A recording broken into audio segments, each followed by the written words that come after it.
90 రోజుల కోర్సు పూర్తి చేస్తే చాలు 100% ప్లేస్మెంట్ సపోర్ట్ తో సాఫ్ట్వేర్ జాబ్ మీ సొంతం. వెంటనే కోడ్ జ్ఞాన్ డెస్టినేషన్ ని సంప్రదించండి. నమస్తే, వెల్కమ్ టు సుమన్ టీవీ. ప్రస్తుతం మనతో పాటు స్టూడియోలో మోటివేషనల్ స్పీకర్ రాజేష్ గారు ఉన్నారు. వీరితో ఈరోజు కొన్ని విషయాన్ని మనం డిస్కస్ చేద్దాం. హలో అండి, నమస్తే. నమస్తే మేడం.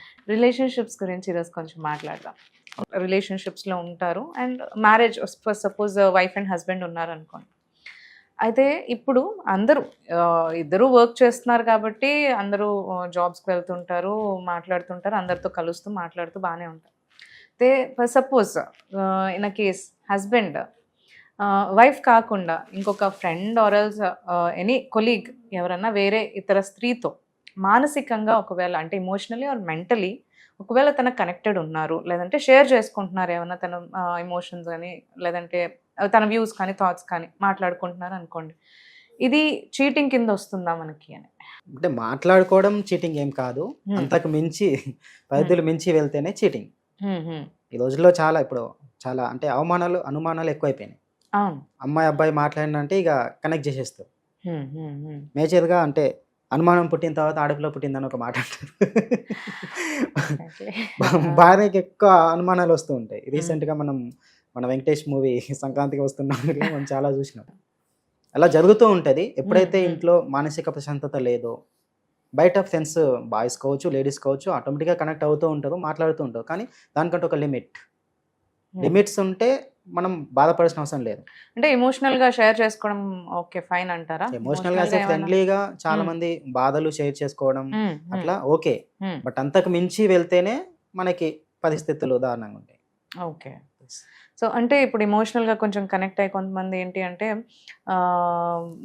ఇంట్లో అవాయిడ్ చేసేసి అంటే ఇంట్లో షేర్ చేయకుండా అదే బయట మాట్లాడుతుంటారు. ఆ సిచ్యువేషన్ ఎందుకు వస్తుంది అంటారు అసలు యాక్చువల్గా మనకి రిలేషన్షిప్స్లో కానీ మ్యారీడ్ కపుల్స్లో కానీ? మేజర్గా నా ఉద్దేశం ప్రకారం ఎందుకు వస్తుందంటే అండర్స్టాండింగ్ లేకపోవడం వల్ల.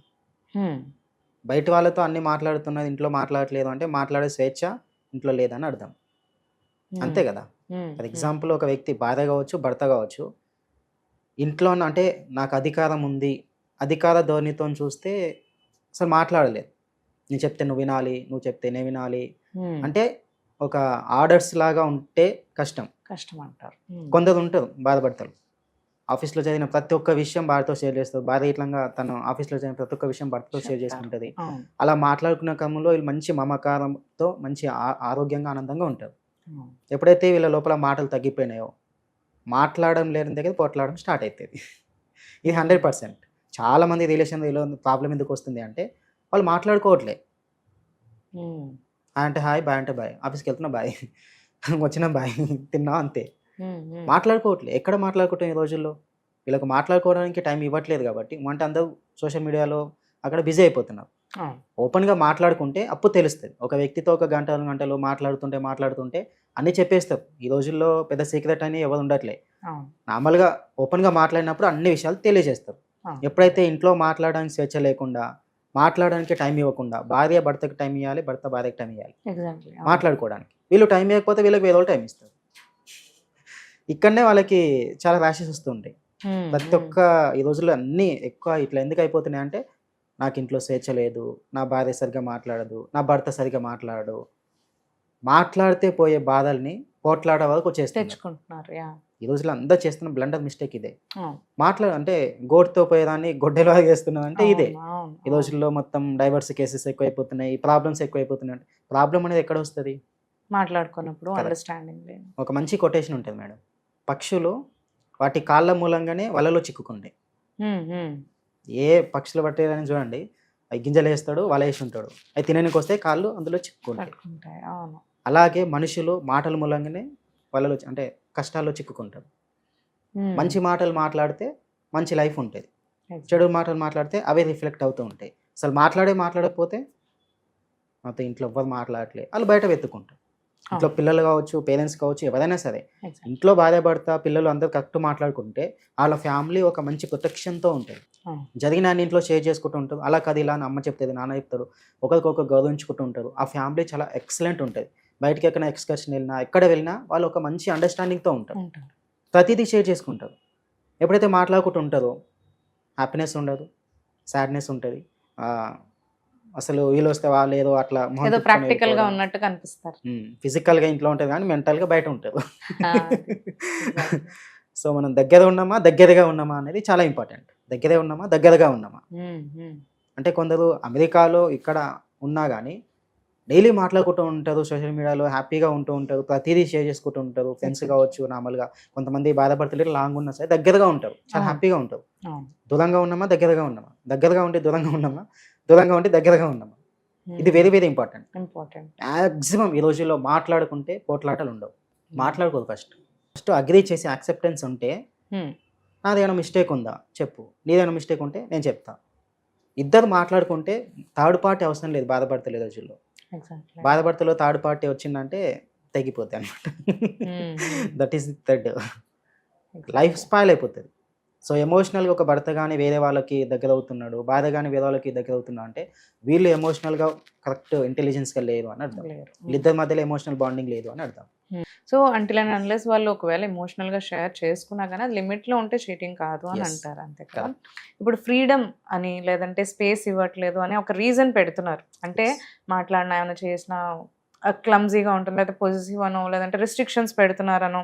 సో స్పేస్ కావాలి అనే ఒక టాపిక్తో వీళ్ళ పాటు ఉండి ఫ్రెండ్స్ అని వేరే ఫ్రెండ్స్తో దగ్గర అవుతున్నారు. ఇదేమన్నా Yes. రీజన్ అంటారు? అంటే స్పేస్ అంత, అంటే స్పేస్ అంటే ఏంటి అసలు యాక్చువల్లీ కపుల్స్ మధ్యలో? స్పేస్ ఇంపార్టెంటే, ఉండాలి, కానీ ఎంతవరకు. ఇంతకుముందు ఒక మాట చెప్పినాను, ఆర్డర్స్ వేసేలా ఉండొద్దు, ఇన్ఫర్మేషన్ షేర్ చేసుకునేలా ఉండాలి. ఇప్పుడు ఒకరికి నువ్వు అన్నం తిను అని చెప్పడం, ఇన్ఫర్మేషన్ ఇవ్వడం. నువ్వు అన్నం తినాల్సిందే, ఆర్డర్ వేయడం. ఆర్డర్ వేయడం అంటే భర్త పైన భార్యకి అధికారం ఉంటుంది, భార్య పైన భర్తకి అధికారం ఉంటుంది. అధికార ధోరణితోని దాన్ని దుర్వినియోగం చేస్తే ఏమవుతుంది, దుఃఖం వచ్చేస్తుంది. వాళ్ళు వేరే వాళ్ళకి దగ్గర అవుతారు. నా భర్త నన్ను ఎప్పటికీ అర్థం చేసుకోడు, నా భార్య నన్ను ఎప్పటికీ అర్థం చేసుకోదు అనే ఫీలింగ్ ఉంటుంది. కానీ వాళ్ళ లైఫ్లో జరిగిన బ్యూటిఫుల్ థింగ్స్, హ్యాపీ మూమెంట్స్ వాళ్ళు గుర్తు చేసుకుంటే చాలా హ్యాపీగా ఉంటుంది. ఎగ్జాక్ట్లీ. అందరూ చేస్తున్న బ్లండర్ మిస్టేక్ ఏంటి అంటే సాడ్నెస్ని ఎప్పటికి క్యారీ చేస్తారు, హ్యాపీనెస్ మాత్రం క్యారీ చేయరు. సో మన లైఫ్లో జరిగిన మంచి మూమెంట్స్ని మనం గుర్తు తెచ్చుకుంటూ ఉంటే మంచి మనకు కనబడుతూ ఉంటుంది. ఈమె ఎప్పుడు ఇంతే, ఈమె లైఫే ఇంత అని ఈయన అనుకుంటాడు, తను ఎప్పుడు ఇంతే, తన లైఫే ఇంత, అనవసరంగా చేసుకుని తనే అంత అని అనుకుంటుంది. అంటే లైఫ్లో మంచి మూమెంట్స్ని మనం గుర్తుపెట్టుకుంటూ ఉంటే మంచి మూమెంట్సే మనకి మళ్ళీ రిపీటెడ్గా అవుతూ ఉంటాయి. ఫర్ ఎగ్జాంపుల్ ఏదైనా ఫన్నీ జోక్ ఒకసారి చెప్పింది అనుకోండి, నవ్వుతారు. రెండోసారి సేమ్ జోక్ చెప్తే కొంచెం తగ్గుతుంది, చూస్తారు. మూడోసారి చెప్తే నవ్వరు, నాలుగోసారి చెప్తే అసలు నవ్వరు. యాక్చువల్గా జోక్ అంటేనే నవ్వొచ్చేది. నవ్వొచ్చే జోకే నీకు 3 సార్లు 4 సార్లు చెప్తే నవ్వు రావట్లేదు. ఏడిపించే దుఃఖం నీకు ఎందుకు ప్రతిసారి గుర్తు తెచ్చుకోవడం? అవును, నిజంగా మీరు అన్నట్టు నవ్వించేవి పెద్దాక గుర్తుండవు, నవ్వు రాదు. అవును, బాధపడేది తలుచుకున్నప్పుడల్లా బాధ వస్తుంది. ప్రతిసారి ఏడవడం ఎందుకు? ఇప్పుడు నవ్వించే జోకే 2 సార్లు 3 సార్లు ఎన్నిసార్లు చెప్తారా బాబు నాకు నవ్వు వస్తలేదు అంటారు. నవ్వించేదే మళ్ళీ అది. కానీ ఏడిపించే ప్రతిసారి గుర్తు తెచ్చుకొని ఇట్లా అన్నాడు ఇట్లా ఏడ్చుకోవడం ఎందుకు? ఆ ఘట్టం గడిచిపోతుంది. అంటే లైక్ రీసెంట్గా మనకి చలికాలం వెళ్ళిపోయి ఇప్పుడు మళ్ళీ సమ్మర్ స్టార్ట్ అవుతున్నట్టు ఇప్పుడు మనకి ఇట్లా ఫర్ ఎగ్జాంపుల్ ఏదో చిన్న చిన్న రాశెస్ వల్ల చిన్న అపనమ్మకం వల్ల ఏదో ఒక మాట అన్నారు, ఆ ఘట్టం గడిచిపోయి వెంటనే మనం మూవ్ ఆన్ అయితే లైఫ్ చాలా బ్యూటిఫుల్గా ఉంటుంది. అది మర్చిపోవట్లేదు చాలామంది. మనిషికి దేవుడు ఇచ్చిన అద్భుతమైన వరం మరపు.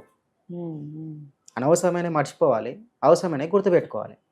ఈ రోజులో అంతా చేసిన మిస్టేక్ ఏంటి అంటే అనవసరమైన గుర్తుపెట్టుకుంటున్నారు, అవసరమైన మర్చిపోతున్నారు.